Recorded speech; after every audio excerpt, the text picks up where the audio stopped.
So motivation is a big lie. You don't necessarily have to be motivated. And somebody that lacks motivation, which I hear all the time as someone's biggest complaint, I can't get motivated. I'm just not motivated to eat right. I'm not motivated to go to the gym. And I don't know what you're expecting to motivate you. Nothing's going to come out of the sky and be like, boom, here, motivated, go.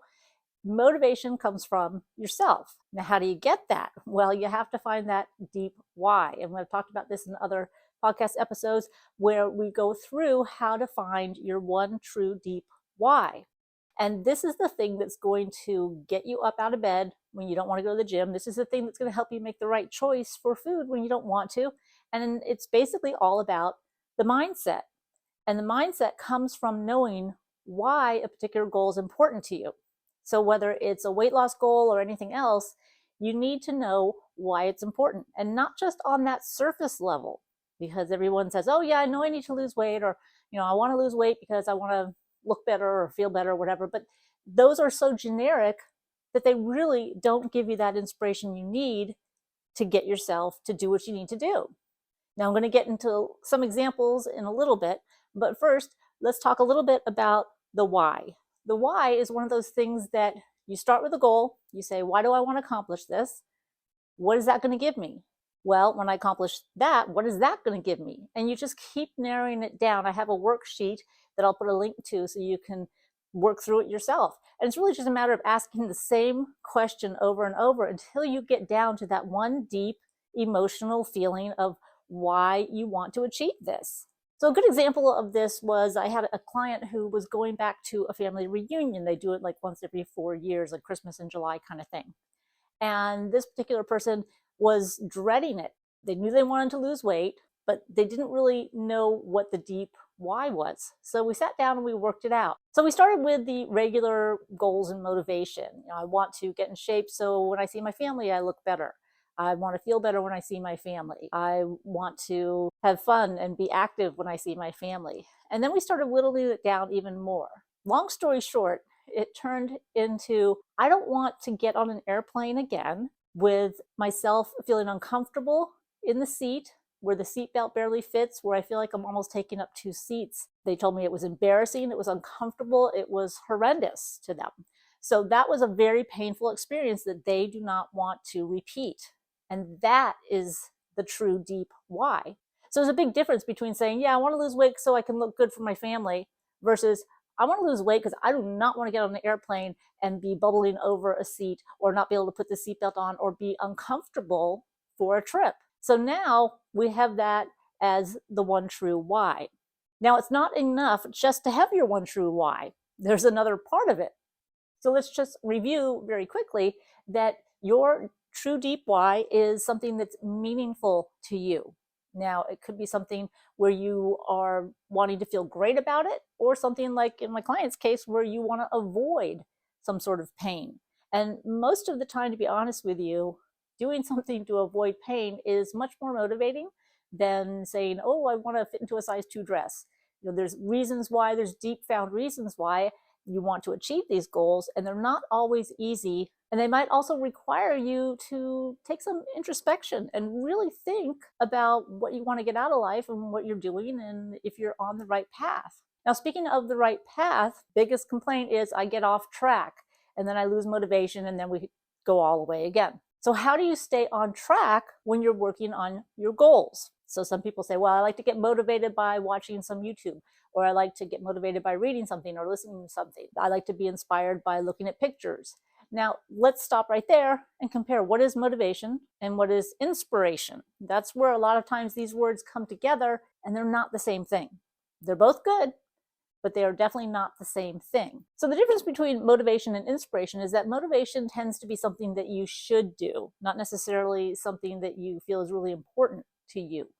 Inspiration is something that you are passionate about. You have a burning desire to achieve this. So, for example, in my client's case, that burning desire was not to re-experience that trip on the airplane. Think of motivation as the push to help you go, but the inspiration is the pull that drags you through everything when it's tough, when you don't want to do it, when you know that you've got some obstacles or challenges. But that inspiration is that deep, true why. Now, that's not the second part of this. We're still going to get to that.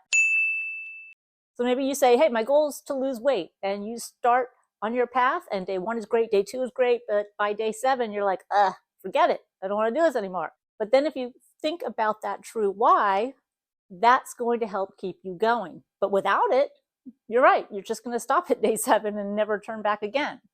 So now that we know your one true deep why is that overwhelming, god-awful pain that you want to avoid, that is where it comes down to the pain I'm trying to avoid is so much greater than the pain of going to the gym or the pain of eating another salad or another piece of chicken, that makes it not seem so bad. So you know what? In comparison to the pain I'm trying to avoid by losing weight, all this other stuff is not that big a deal.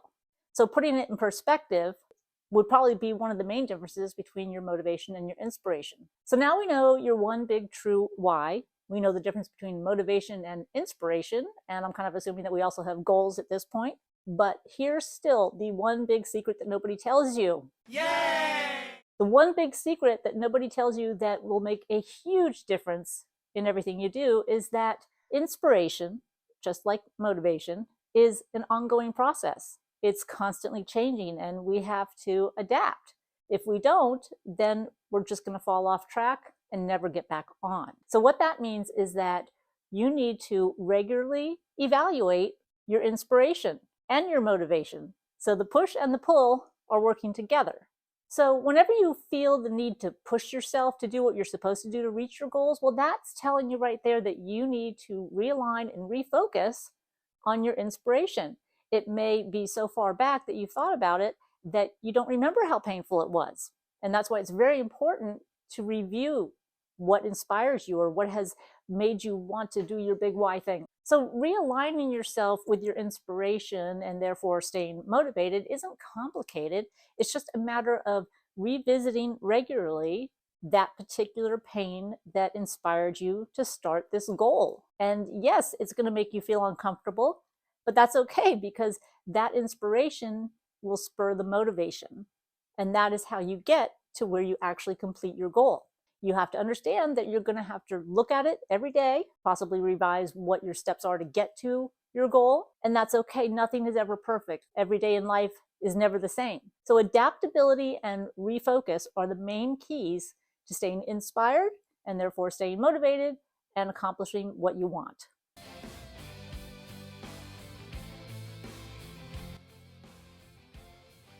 So let's just review.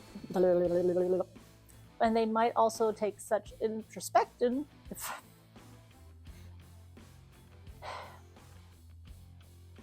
Uh-oh. And then you say, okay, day 1, great, did it. What?